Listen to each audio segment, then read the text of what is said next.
like? How do we engage the fans? So that's, I'm starting to plan, all of those activities now. And that's a huge, huge project because, we don't want our fans to be disappointed. We want them to be excited and want to come to every game. So from the moment that they, step foot on, onto the parking lot, from the halftime to, the post game activities. So it's a lot, but that's what we're working on.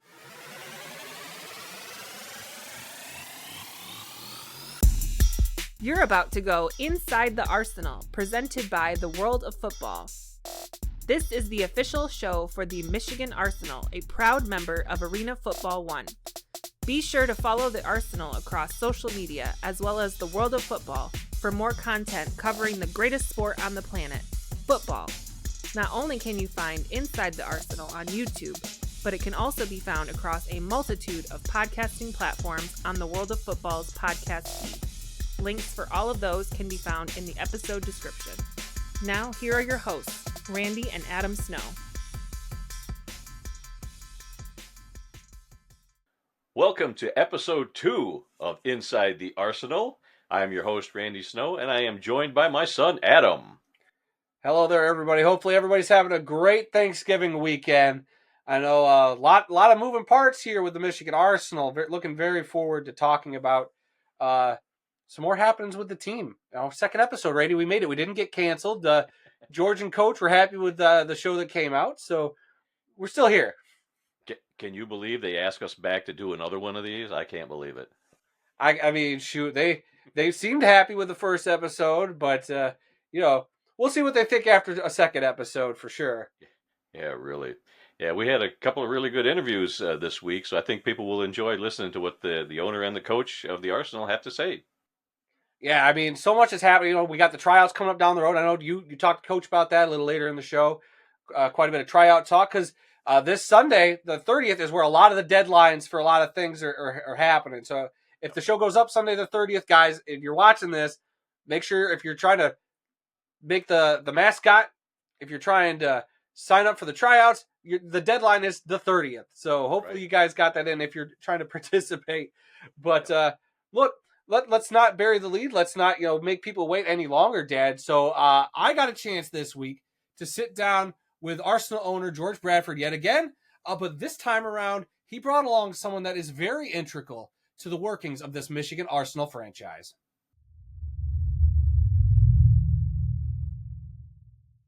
All right, welcome back to the program, the owner of your Michigan Arsenal, George Bradford. George, sir, how you doing? Oh, excellent. Great day. The Lions won over the weekend. We're moving full speed ahead with everything with the Arsenal getting prepared for the 2026 season. So I'm feeling great. Heck yeah. And you didn't come alone this time. I'd like to, I'll let you introduce your vice president of operations for the team. Yes, everyone. I'd love to introduce you to the brains behind the Arsenal. She makes everything run smoothly. She makes sure that we have everything we need. She is our VP of operations, Celeste Stacker. Hello, everyone. Thank you for having me. Excited to be here. Well, welcome, Celeste. It's great to have you on here. I know we met way back at the press conference when you guys announced the team. Yes. So and this is your first podcast of any sort, so we're glad to be your first. Thank you. So my first question for you then is, how did you get involved with George and Arena Football?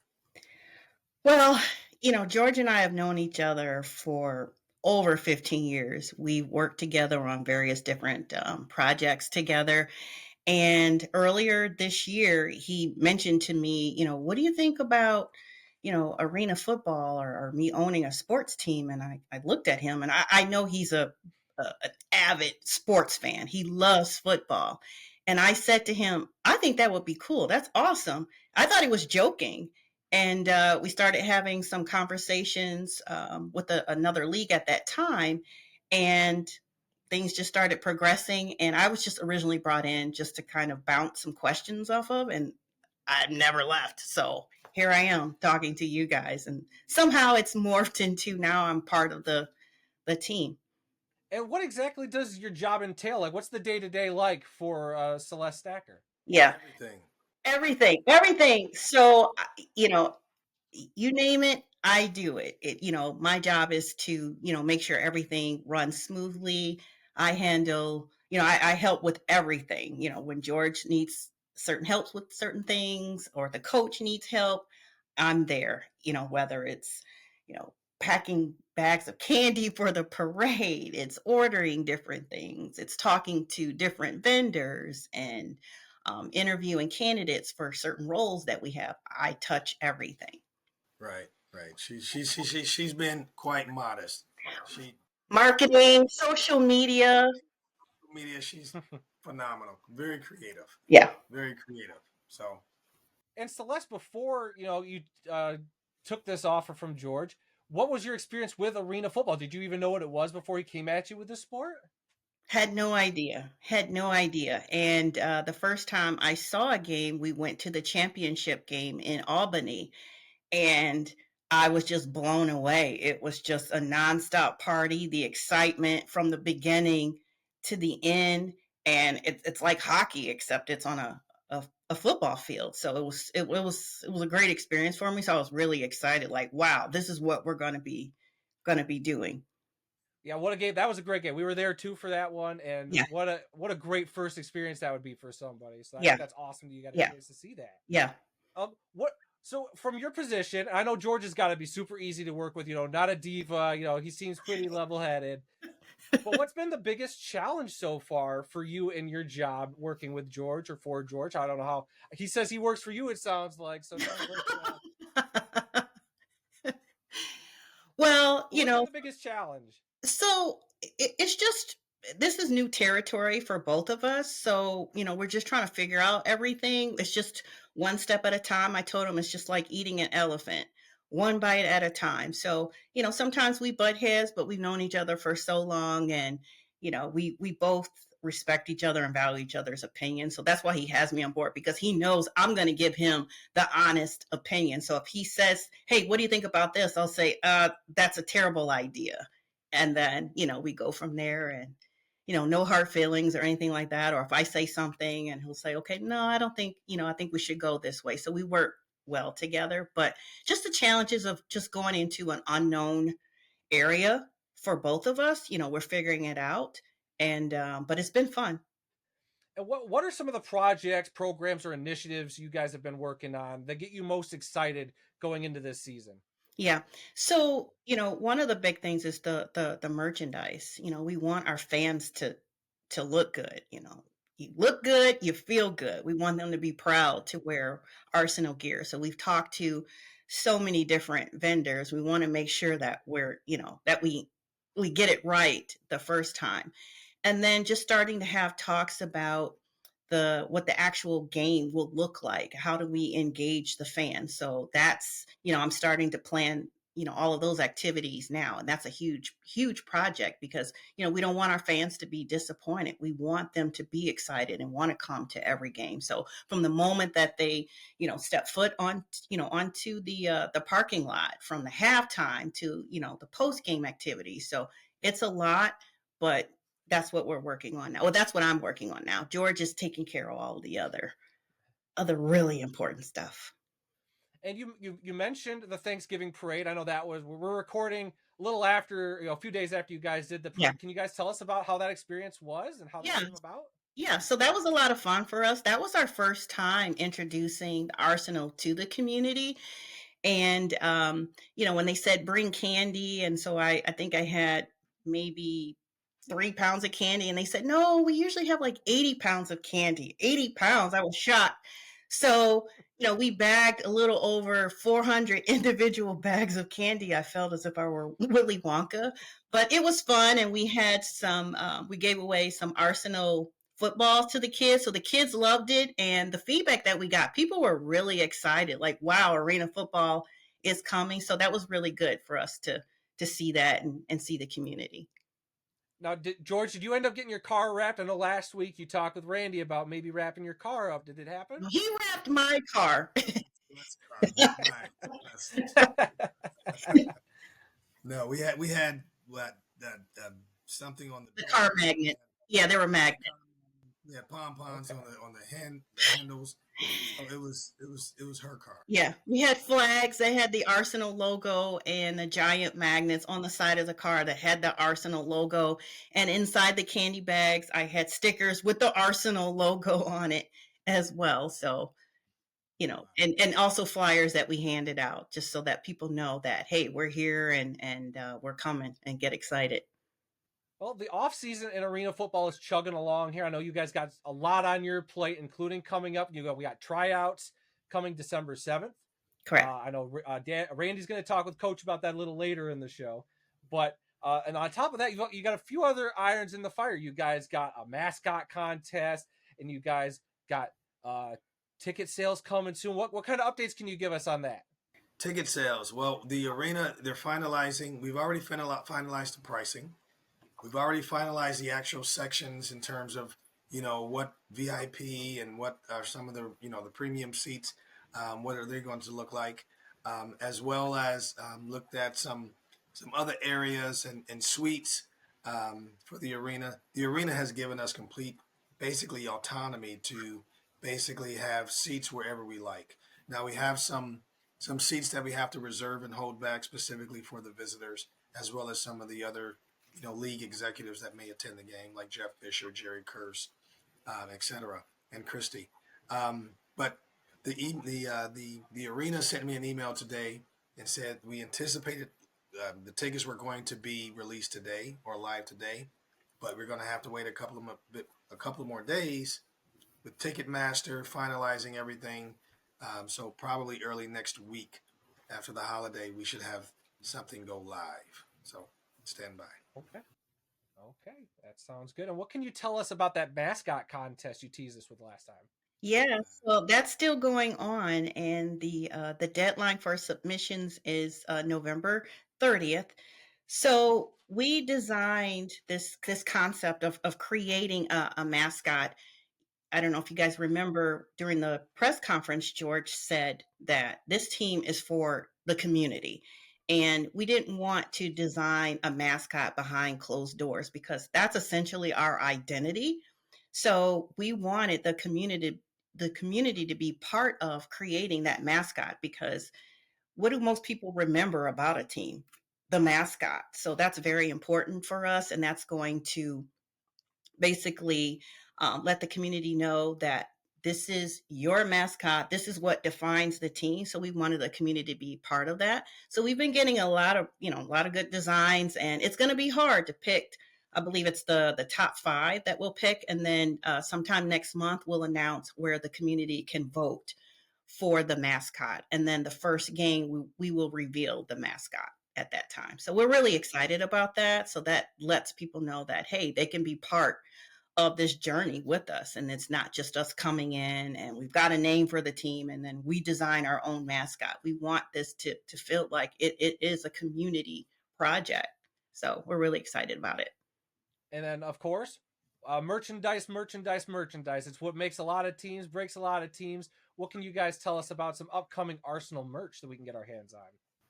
It's like Celeste said earlier, we looked at quite a few different companies, and we could have made a decision a long time ago to go with various merchandisers, but it just didn't feel right. It just didn't feel like it represented what we were trying to create for the fans. So we found a company that we really like, a graphic designer that we really like, and I think it's going to be great. Possibly in the next week or so, we should be able to go live with our merchandise. The team that we've selected, I've been on the phone with them all day, as well as the graphic designer. So, this is important to us. We just don't want to rush and do it wrong. We want to take our time and do it right. People have asked me about merchandise, and we just want to make sure that we have the right, lineup for that we feel would be representative of the Arsenal that our fans will like. So. Yep. And we want our fans to look good. We want to win. And even if we don't win, we're still going to look good. Right. And we're going to have the players. The players are going to have nice uniform, not just on the field, but off the field. because they have to represent the Arsenal. And we're going to get, Shawn out of some of those hoodies and get him into some other nice, warm up sweats and things of that nature. So we'll see how it happens, how it goes. Well, speaking of looking good, I know you guys are in the process of, getting the helmet and the uniforms and stuff put together. So, George, I know we've kind of talked off air at a couple points that, maybe I do this crazy thing where I'm going to pitch you. I've come up with some uniform ideas. If you're willing to hear them, you and Celeste, and I'd love to just get some honest feedback on a few jersey sets I kind of worked on. Keeping in mind that, hey, we're going to have that nice black field. So I really racked my brain on what kind of uniforms will look good on that wonderful black field you're going to put out for this team. So, Okay. So I have And we're giving you your honest opinion. Honest, yep. If you hate them, it's cool. We'll move on to the next one, or I'll burn them all. We'll just cut this whole segment if it crashes and burns. It's all good. Celeste can be very honest. She will be very, very honest. You can ask Shawn. She's very honest. So we've all had some meetings, and I've had to pull Celeste aside and say, you know what? Maybe you should have taken a different approach. Celeste, hold nothing back. I will not take any offense if you don't like any of it. My father used to tell me, if you don't want to know the truth, don't ask me. So, well, you know what? I'm going to put it out there. I want to know the truth. I want to know what you think. And so I got 3 sets here, 3 sets of uniforms. Okay. We're going to start with what I'm deeming the classic look.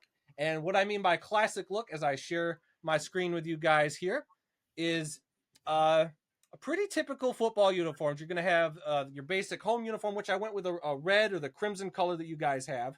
So I have instead of the white away uniform, I kind of went with the gray that you have in the color scheme there. And then I have a black alternate because I feel like last year the AF1 did a 3 uniform set, a home, away, and an alternate. So I kind of went that route with these, with different colored pants that would match up. And I know a lot of fans are very particular about their uniforms, myself included. So I was trying to stick away from the monochrome pants. I know our beloved Detroit Lions, George, have been wearing some pants without stripes, and that's a point of contention with some fans. So I wanted to make sure that we got a stripe on there because I think the stripe will add a little something. And with the different colors, you could do some mixing and matching, and it allows for a lot of different color combinations. So I kind of put this together here for some different color combos, just to kind of give you a little bit of a visual on kind of what I was thinking for a quote classic look, just some simple stripes, nothing too crazy. Yeah. So that's what I'm deeming the classic look. Okay. The second look I have for you. Oh yeah. No, go thoughts? For it. No, go for it. Go for it. Should I just keep going? So I guess Celeste can just cut me down at the very end. That's cool too. It's not bad. It's not bad, but it's not, take it. not memorable. It's not bad. Okay, all right. It's not horrible. It's not bad. Elements you like. Yeah. I like it. I think the stripe idea is down the pants leg. Pant leg is a great idea. I see the logo on the uniform. Yeah. Kind of reminds me the first one looking at the Atlanta Falcons. The black, the red. I get it. And I like the change up in the away with the away uniform. So, and I haven't even thought about the all gray. Haven't thought about that. Nice touch. Okay. Nice touch. Yep. Like I said, a little bit inspired by our friend Steven Titus and his Outlaws last year. They kind of went with that gunmetal gray. I know the Lions did too, but I feel like the Lions, I don't know. This also gave me some 1980s Memphis Showboat vibes. If you remember that team from the 80s USFL, George, that's kind of the vibe I was also going for with that one. Absolutely. But we'll move on. This next set I have deemed the traditional set. And in this set, I went with more of a gray home uniform with a traditional white and then the red alternate. And then if you like pant stripes, George, so I got pant stripes for you here because these ones got the logo on the side, got a few more colored stripes on there just to, not give it a super simple look, but I think it makes it pop a little more. And then I like the band, the V-neck, the V. Yeah, I like the different color band around the I don't know what you call it, the V. Yeah. Yeah, around the neckline there. Yeah, I tried with the program to give it a little bit of a texture to it, so it wasn't like a flat color, but it looks a little more textured. Again, gives you a little bit of variation because I know with the black field, I was like, well, a black alternate may or may not work on a black field. So I figured a red or a gray would really pop on Mm-hmm. that Mm-hmm. field you're going to have. So that was really in my mind when I put these together. I like But that. then, Yeah, I like this one. and then we'll end with this one. This one was my favorite one to put together. I call this one the modern set. I kind of stuck with the same, the red, the white, and the gray alternate there. But with this one, I kind of gave the numbers a little more of a like a metallic sheen, to kind of make them pop a little more of a line across the top there. And then I have the 3 logos on the shoulder pad instead of on the pant leg. Yeah. But the pant leg still got a little bit of a stripe, only a couple colors, so that if you felt like it, you could go with a few different combinations still as well. This really stands out. It does. This has a lot more, memorable, type of feel. I like Yeah. it a lot. Yeah. This one definitely pops. Now, what are you thinking in terms of a helmet color for this? Gray. Okay, black, okay, so I did have a helmet. I didn't get this one prepared because I know behind closed doors, you guys, I've heard little birdie told me that you guys have got a design you've got all kind of been taken aback by. So I've stuck away from that, but it was pretty much like a silver shell with the one logo in the middle with one of the stripe patterns going down it. Because I just like the idea of a stripe on the helmet, black face mask, silver shell. You could even go with the red alternate. I can send you that one too.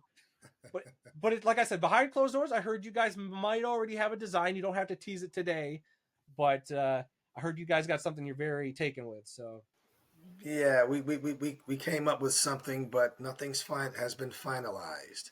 So, but I love the uniforms. I like them. I like Yeah. the third Yeah. one especially. The third one is my favorite. Yes. You did good, Adam. I will take it. Hey, I will take it. Yeah, we can thank a certain video game for being able to be that creative. So Now, if we I wish I could take all that credit. use these, we don't want to get in any trouble. So, I I don't- like them. Don't worry, slight little tweaks make it all your own, and nobody even has to know. But hey, at least you guys didn't throw me out completely. I'll take that. I'll take a thumbs up on that last one. Yeah, I'm definitely gonna sleep good tonight knowing that. So, yeah. but yeah, just thought I'd have a little fun with you guys. To thank you again for coming on. We, us fans, we're looking forward to it. Whatever you decide to do with the uniforms, hopefully I helped influence it a little bit, and maybe some fans in the comments will have some suggestions. But we'll have to wait and see. What is there a timeline on the uniforms? I think we asked last time, but is there a timeline on when that process kind of has to finalize? We're coming up with some designs on the layout in terms of what we like our uniforms to look like. So hopefully we can get at least an idea or a rough draft, probably sometime in December. I'm hoping. Yeah. That would be good because I know it's going to take some time. We got to get the helmets. We need shoulder pads. So I like to take care of everything all at once, and go from there. So by the time maybe February comes, we're ready to go. All right. And before we end this little segment, is there anything you guys I didn't ask you that you would like the fans out there to know? We just appreciate the support and make sure that you come to our games in 2026. So it's going to be a lot of fun. So we're really excited. And we're starting to do some things, more things with the community. I'm spending quite a bit of time up in the Saginaw area.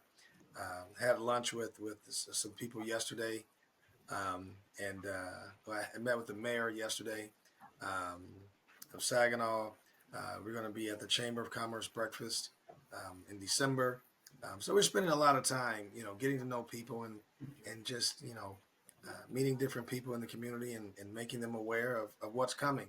The parade was a nice touch. That was a lot of fun. I've never personally participated in a parade ever. And so that was a lot of fun.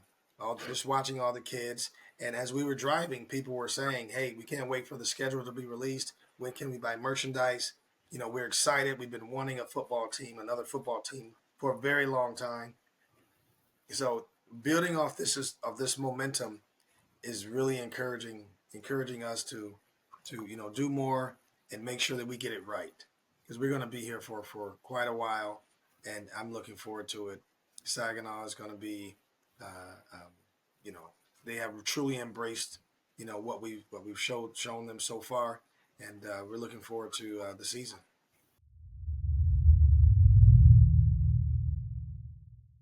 So yeah, a lot of exciting stuff happening with the Arsenal franchise. Again, thanks to Celeste Stacker for stopping by, Vice President of Operations for the team. She's really awesome. It was her first ever podcast, Dad. So she was a little nervous about it, but I think she had a good time, and I think she said she would come do it again. We were very very nice to work with, she said. So that made me feel good. Yeah. But we go ahead. It was fun because she was nervous. She was very. She told us right up front she hadn't done this before, and so hopefully we made it nice and easy for her, and would love to talk to her again. I think she said that she'd be willing to do that. So for sure, she like George said, she is the person behind the scenes that I don't think a lot of people will know about. That is actually like she's got her fingerprints on everything. She's helping make what we're getting a reality. So I think that's awesome, and it's very exciting to see what else Celeste has got coming out. Cause she's got the ideas, like George said. She's like an idea person. So I'm looking forward to seeing what else these guys come up with, and Celeste especially has been so much fun to interact with. And as we kind of talked about in the interview, they couldn't say it at the time. We interviewed before the official news came out, so we're going to jump into some AF1 news here, as the AF1 announced an official partnership, a multi-year partnership with Game 1 and Under Armour as the official apparel providers of Arena Football 1. This partnership begins effectively on January 1st, 2026. This will include outfitting athletes, coaches, the staff in uniforms, performance wear, and sideline apparel. In the press release, it does note that fans can expect to see Under Armour merchandise online and through team retail outlets in the very near future, Dad. So what do you think about this partnership the AF1 is striking up with Game 1 and Under Armour? I mean, that's a big name in the apparel business, Under Armour, uniforms and whatnot. So yeah, this is huge for the AF1. I'm really glad to see this partnership come about. Yeah, it's I know everybody's kind of fiending for AF1 news. More teams, schedule, all that. We're all fiending for it. I get it, but everything's kind of come out purposely at certain times, and I think having knowing that this is the uniform provider. And to not throw shade on previous uniform providers for the league, I think this does give a little more stability and a little more assurance that things are going to show up on time. We're going to have stuff available to fans, and things are going to be delivered in a timely manner. So I think that's a step in the right direction for the league in that regard. So it's a very exciting partnership, and I'm looking forward to seeing what that entails. Because then also, we kind of also heard that, so that'll be Thursday, December, and I have to check my calendar real quick. Thursday, December the, I don't have it right here. Doing math, 1, 2, 3. December 4th. That's a Thursday, Randy. Is supposedly a deadline for teams to get in uniforms, helmets, and stuff to Under Armour, is what we've kind of been told. So all this is going to be coming fast. So if that's the deadline for them, then that means not too far in the near future, maybe my uniforms I pitched from Dad will become a reality. We'll have to wait and see. We'll know sooner than later, that's for sure. Right. And when they look nothing like what I pitched, I mean, it's all good. It was all in good fun, my little pitch to them. So, but yeah, I think it's very exciting. Some good stuff there with the uniforms in the league. So I think that's a step in the right direction for the league. So, okay. All right, Dad, what are we moving on to next? With the tryouts coming up next week for the Arsenal, Coach Shawn Liotta stopped by, and we got to talk about what to expect and what sort of things he's looking for in the players that attend this open tryout.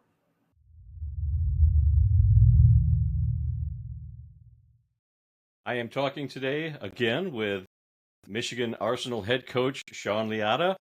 Shawn, how you doing? Oh, I'm doing great, guys. I appreciate you doing it again this week. Fired up for episode 2 of Inside the Arsenal. Yeah, we're enjoying this. It's a new experience for us, but we're loving what we're doing and loving talking to you and to your owner there, George Bradford. So let's talk about the big thing that's coming up next week, just a little over 7 days from now, the open tryouts for the Arsenal. Give us all the lowdown on that. Absolutely. We'll be there on Sunday, December 7th at the Midland Civic Arena. Beautiful facility, actually. Really, really nice facility there in Midland, Michigan. And I've got to give a shout out to Midland, Michigan before I go too far. I wasn't aware of this. It was actually selected as the #1 place to retire in the entire country. I don't know if you know that, but that just I came did out. not know that. Midland, Michigan was named the #1 place to retire in the country. So hey, we picked a good place to have the workout, I guess. So it's going to be, I think it's going to be great. We've got talented athletes from all over the country coming. We've got local guys coming in. And that's the thing I always stress. I want as many local guys on this team as possible, you know? So this is really an opportunity. Like this is just a chance for guys that may be from the area locally, or guys who played college football in the area locally that want an opportunity to continue their careers at the professional level, at a high level. Come on out. Let us take a look at you. Sunday, December 7th, we'll start registering at 1, and then we go from 2 to 5 there with the workout, and we're going to get a really good workout in there. Got my coaching staff going to be there. I will be there. We've got some other people coming in to evaluate as well. So it's definitely going to be an opportunity for players to be seen and have an opportunity to show what they can do, not only for us. And like, they might not be a good fit with the Michigan Arsenal, but I know people all through this pro football game, indoor football, arena football, and certainly I'll help guys that can play that might not be a good fit for us, but I'll help them try to get on somewhere else and share the information. So again, it's a really good opportunity.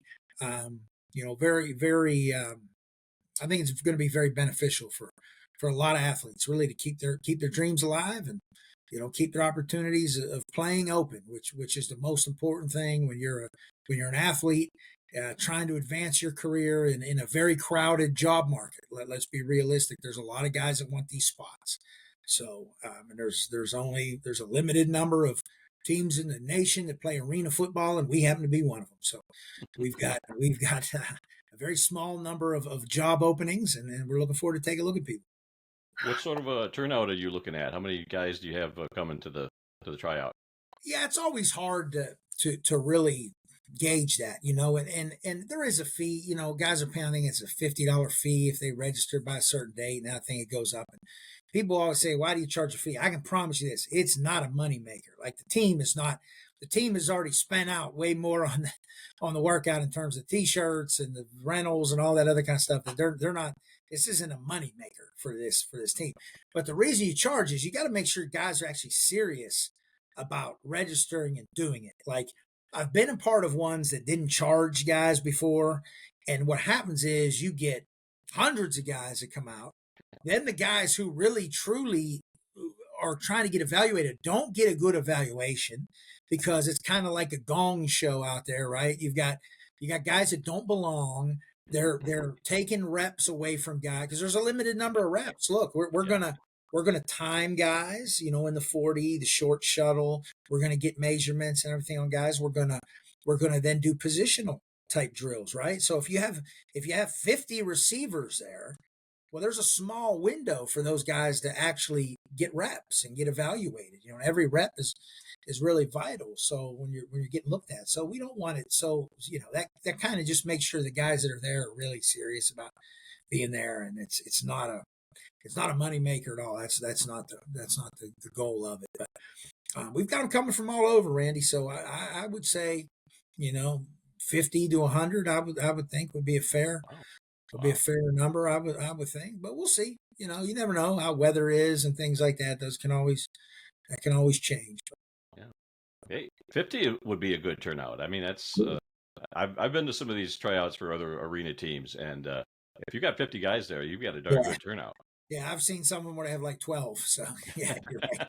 You're right. I've seen those before. But yeah. I've driven. Let me say this: I've driven quite far to go evaluate guys at other people's workouts, and then they have like 12 guys there, and it's kind of a disappointment. It's not as good. So, how many players do you actually have under contract right now? I know you can't give out any names. Yeah, we've got probably close to 20 so far. I don't know how many of them cleared the league's transactions yet, but really good players. I'm really happy with the team we're putting together. We're still obviously evaluating all positions, and the roster remains fluid. When we sign a guy, we want to commit to him and give him an opportunity to compete in camp. but obviously it's a numbers game. We can bring 35, into training camp. So we have to be very selective by position, how many guys we really bring at each spot. So it starts to really become a numbers game and how guys kind of fit what we're trying to do. So that's where, as a player, it's not always, it's not a personal thing. It just may be, look, we're really heavy at receiver right now. So right now that might not be, there might not be an opportunity there, just to give you a little example. But we got a good group of guys. I'm looking forward to starting to get those guys on the show here with you guys. We can start to, get some of those guys scheduled too, so our fans can start to meet some of these players that are coming in and get to know them a little bit, because they've each got their own story. They've each got their unique background. They each bring something different to the table. And it's not just about, obviously, athletic ability and how they fit, and talent is important, but how they are off the field, what their story is, why they're playing, what their goals are, all that kind of stuff is important to me when I'm building a roster, because ultimately we're going to take it from that 35, in training camp, right? And then we got to pare it down to 24. Well, do the math. We suit up 21. So that's a, that's the margin of error. We can't miss too much on guys when we're getting down to that point in time to get ready to go. So yeah, looking forward to being there for the tryout. And what happens after the tryout? What's the timeline after the tryouts are over? Yeah, so we'll obviously evaluate, coaching staff. We'll sit and take a look at the guys that were there, and we'll certainly, if there are guys we want to move forward with, offering some guys we may offer right off of the workout. We may say, we like what we saw. We've already done a little bit of research on you, because there are some guys that are in that boat. There's some guys that are attending the workout that we've already done evaluations on, but for whatever reason, we need to see them in person.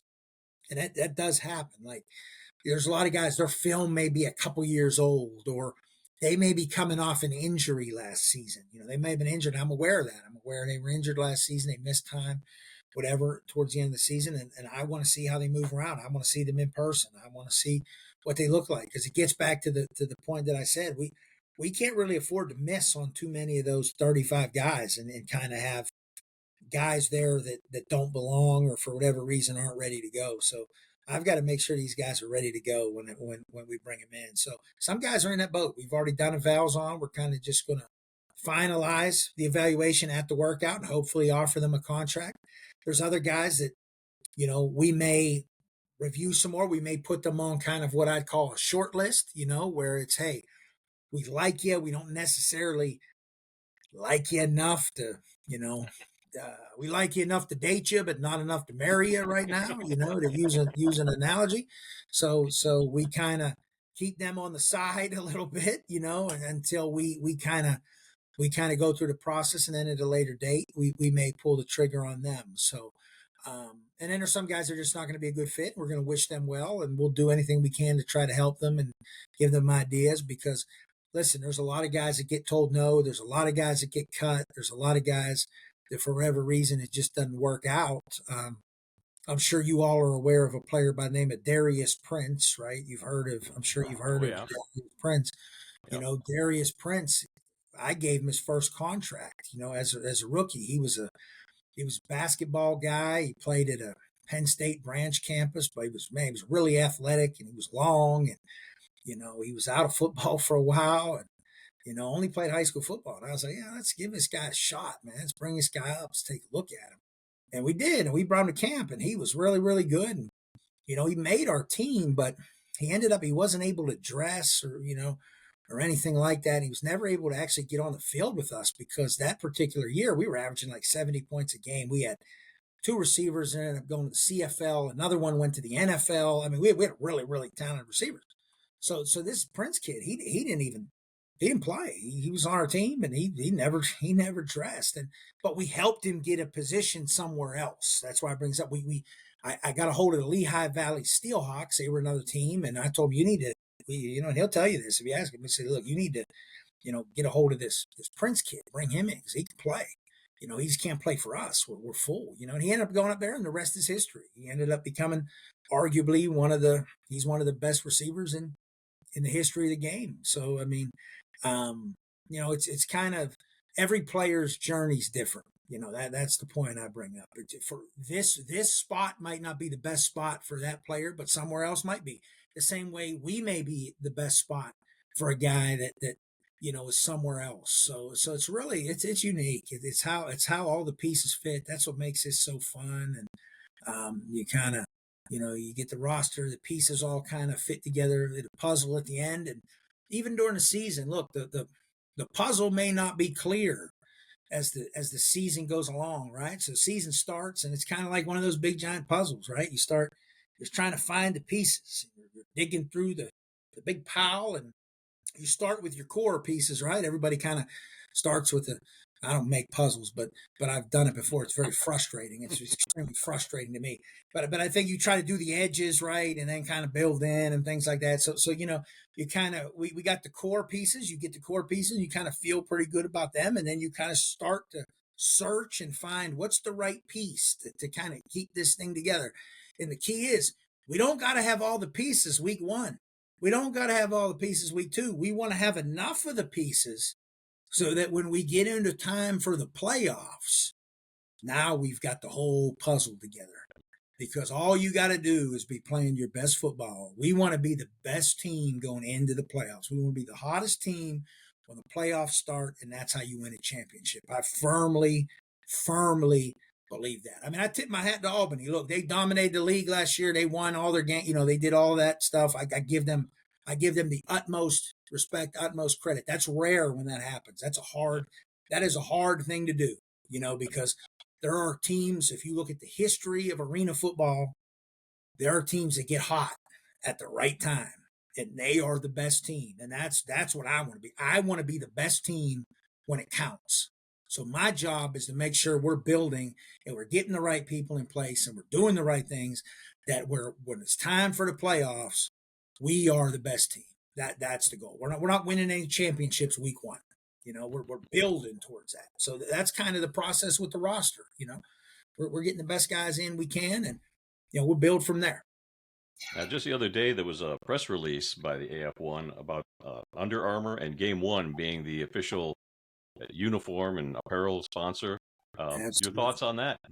I think it's outstanding. I mean, I really do. I think that's big time. You're talking about one of the 3 major brands. I mean, I think I'm going to look great in Under Armour. I know as long as it's black, I'll look good in it. The black is slimming, a little bit. So as long as it's black, I'll look good. Players are going to look good. The players are going to love it. It's big time. Under Armour is a major brand. It just shows a lot about the AF1 and, the leadership, Jerry Kurz and Jeff Fisher and Gary Compton and Christy McEwen, what they're bringing, to the table there, and how hard they work to make sure that, that we are going to be the best brand out there, and that we are growing as a league and we are doing the right things. And I think all of that's really important. So I know we don't have a schedule yet, and they keep teasing it. It's coming any day now, any time now. We're going to release a schedule. But when do you expect to get everybody together for training camp? Yeah, so my anticipation, because I'm a planning guy, so this whole soon on the schedule kind of gets to you, because as a coach, I have multiple schedules already laid out in an Excel spreadsheet, because you want to be organized, you want to have all that. Like that's the way a coach thinks, right? So I have my planning done, and it looks like the game week, no matter what, should probably be that weekend, that second weekend in April there, that like 10th, 12th, somewhere in that weekend. And that would put our report date for camp at like March 20th. So the date I'm targeting in terms of lining up our housing and meals and things like that for players, March 20th is kind of what we're targeting as reporting. And then we'll go from there. But like I said, we'll be able to adjust no matter what the schedule is. The schedule doesn't matter to me. I don't care who we play, where we play, whatever it may be. And obviously everybody wants it. The fans particularly want it because it's a big thing, because then it becomes really real, right? It gets exciting. And now we'll be able to have probably multiple shows here breaking down the schedule, right? Even now, which is crazy. We're months out, but you could probably do entire shows with schedule breakdowns and matchups and where we're going and who's coming in and all of that. So looking forward to that because that's the fun stuff. We're no longer dealing in hypotheticals. We'll have a target set on an opponent. I just know whoever it is going to be good, and that's what's great about this league. Really, it doesn't matter who you play. It doesn't matter what team. I think they're all gonna present great challenges. I think they're all going to be really, really good, and that's what you want. You want every team to be competitive. Every team to you don't want a weak link. I don't think, and I also don't think you want a team to be undefeated. And I don't think we'll see that. I know Albany might clip this and use it for something, but hats off to Albany. Look, I give them that is a hard thing. I've gone undefeated before myself, and I know it's a hard thing to do, and give them a lot of credit. And until somebody beats them, they're still. Everybody says, "Well, who's the team to beat?" You always hear that. Well, Albany. I mean, they haven't lost. I mean, how do you pick against Albany? But I also know this. I look across the league and I see, what Nashville's got with Darren Arbette. You've got the greatest coach of all time in arena football history. There's no argument there. He's literally the GOAT of arena football coaching. He's going to have an outstanding team. Got Cedric Walker in Northern Kentucky. You see what he's building down there. And you look at just that kind of, I guess it's a square or kind of a triangle with us. I mean, look at the R4 franchises.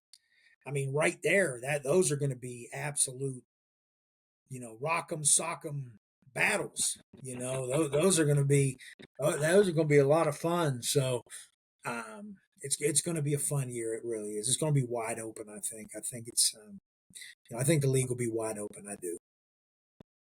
Well, it sounds like you better get some rest between now and December 7th, because after that, from December 7th to March 20th, you're going to be a busy guy, and then it's going to get worse after that once training camp starts. So you better enjoy yourself for the next week or so. And Coach Shawn Liotta, thanks so much, Michigan Arsenal head coach. Thanks again for talking to us, and we'll see you on December 7th at the tryouts. My pleasure. Look forward to seeing you guys. Keep that snow out your way, though. Don't bring that up to Saginaw for the try. We'll try. We've got more than we want. We can bring some to you if you want it, because we got more than we want right here. Keep it there. Thanks a lot, Coach. You got it. Thank you.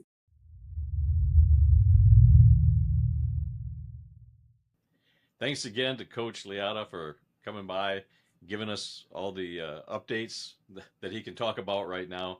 But it sounds like he's going to be a very busy man between now and the opening of training camp.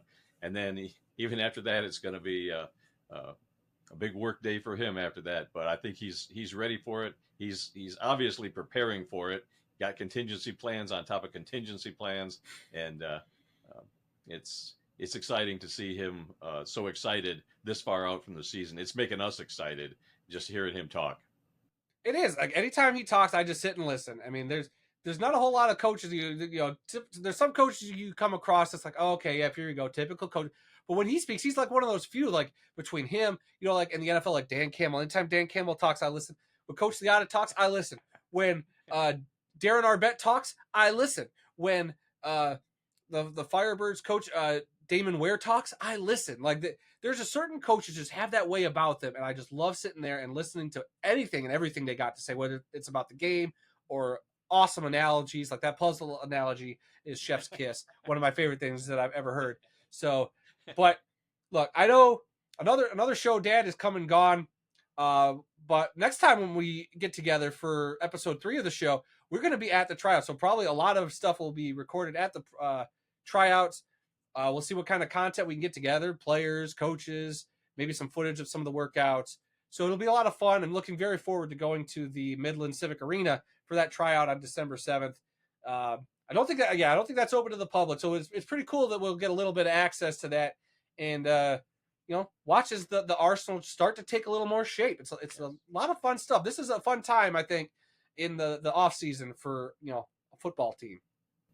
Yeah, the open tryouts is going to be the first chance that we really get to see some possible players that maybe are going to make the team, or they're very close to making the team. So this is when it becomes real. Right now, it's just talk, it's pictures, it's concepts, it's all this stuff. When we get there to the tryouts, that's the real thing. You got real athletes going through real drills, and it's going to be fun to watch. So yeah, I'm looking forward to that. it'll be fun to see Coach Liotta at work, like in his element, blowing a whistle, probably yelling at dudes, all that stuff. I'm looking forward to it. I think it'll be a great time, and hopefully we'll be able to share some of that stuff with you Arsenal fans or AF1 fans, whoever's watching the show, because I think it's exciting stuff. And we are a few months away from the season starting up, and it's just one step closer to everything becoming a reality, and it's so cool. All right, guys, so that's it for this week's show. Arsenal fans, if you have questions, thoughts, or future topics you would like us to cover about the Arsenal, leave those down in the comments section of this YouTube video. Maybe you'll see those featured in a future installment. And again, join us next time when we continue to go inside the Arsenal.